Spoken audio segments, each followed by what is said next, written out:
welcome to my special Halloween episode. Well, it's not that much about a Halloween, it's about social commerce today, which is also kind of magic. What is social commerce? Generally speaking, social commerce is a merger of e-commerce and social media, opportunity to buy and sell via messengers and social media networks.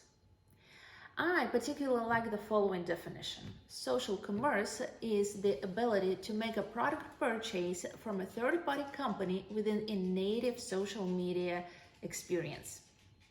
Making an emphasis on native experience. Today, especially with all the pandemic economy, we are introduced to social media as a tool for a full cycle of shopping. Companies can spread a word about their goods or services. They can advertise, create the demand. At the same time, customers choose, compare, discuss the products, leave the feedback, compare, and finally, customers pay. And later wait for the delivery or are immediately taken to the digital resources that they just paid for.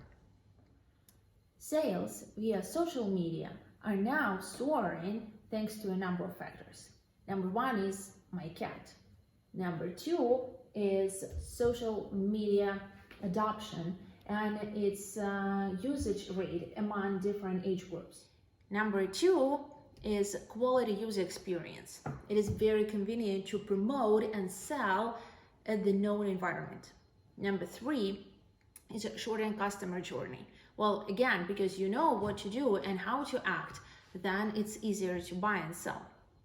Number four is the advantage of spontaneous shopping. Number five is the new level of customer service and interaction between the seller and the buyer and community management. Number six is technology embracement, augmented reality, machine learning, and so on. Well, we are just stepping in this new technological race. And number seven is new marketing tools. Let's briefly trace down the evolvement of social commerce. The term itself was brought up in 2005 by Yahoo and referred to such tools as user ratings, user-generated content, advices, recommendations, and so on. Basically, word of mouth digitized. Users were eager to share their thoughts, share their experiences, ask for help, leave feedback, provide ideas for improvement, and so on. Well, as online shopping was evolving, so did social commerce, combining different features and meeting the demand for a social interaction and sometimes for social approval. By this way or another, that's where the basic social commerce business strategies and business applications come from. Recommendation services, advertising, P2P sales, crowdfunding, and group buying or split buying. All these incentives were developed into more and more sophisticated and interrelated applications, while also influenced by the factors of mobile devices usage growth. Many analysts named 2014-2015 as the year when the mobile sector had outnumbered the web usage. Also, that's the time when geo-targeting has become a #1 marketing tool. Many traditional retailers have started to pave its own way into digital sales, into online sales, experimenting with customer engagement and customer retention. The example could be a coupon that you can retrieve from an app and use that in a brick-and-mortar store, or vice versa, it could be a solid discount for the first online purchase. The ultimate goal was, and still remains, to create such a friendly and convenient environment that the customer would not hesitate where to shop and where to buy and where to pay. The storytelling, advertising, and influence marketing were on the rise exactly for the same reasons. Native recommendations build more trust than catchy ads. Another trend to become more evident due to the technological spark was data-driven approach. All those likes, shares, and views were and still are used to predict the consumer behavior and promote relevant content. Yet the major incentive was to improve customer retention, or to put it simple, how to make it easier to be a customer. that all led to advancements in keeping the customer in the friendly environment until after the checkout. And voila! Now the checkout solutions are built-in, integrated in-app. Social media networks allow to sell and buy in their native design, finalizing the promotional effort. A very peculiar and curious experience is social commerce in China. Mobile internet is ubiquitous, web is dead, online shopping is extremely popular, and the idea of having everything in one app is so Chinese. Well, what happens now in China after all instant purchases options and crazy sales festivals? Well, online shopping and social media blend into social commerce. They both try to provide a comprehensive experience and love the user within one ecosystem. E-commerce platforms become more content-oriented. It means that they introduce live streaming, KOL engagement, or it's called Weihu in China. And social media are now more focused on e-commerce, both for sellers and for customers. They introduce payment solution within the platform. Well, let's look at WeChat. WeChat is not only a messenger. You can have a public account and there is a built-in payment solution that you can use all over China. Ratings, likes, and sharings are so last season. WeChat has launched its mini apps in 2017 and is still ramping up its effectiveness. Mini app or mini program is a lightweight app within the WeChat.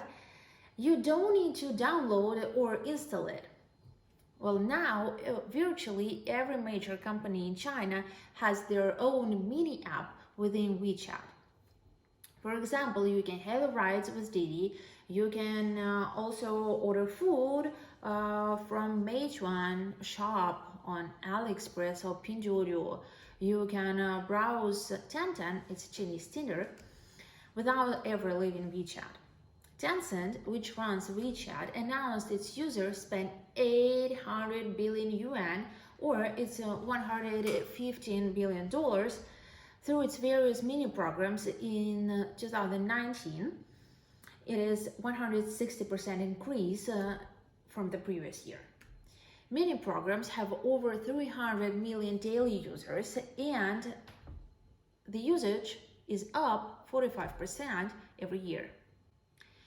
The latest development was introduction of live streaming options for sure, and now with the native WeChat Pay solution, there is no problem for in-stream shopping and seamless checkout experience. Videos are a driver for sales in social media. Walmart CEO Doug McMillon said earlier that the retailer was looking at the TikTok purchase due to the fact that they see social media as a huge business opportunity and a powerful way to reach customers. Another example, WhatsApp, powered by Facebook, enables in-chat purchases to sell directly within chats. That's the news of the last month, maybe.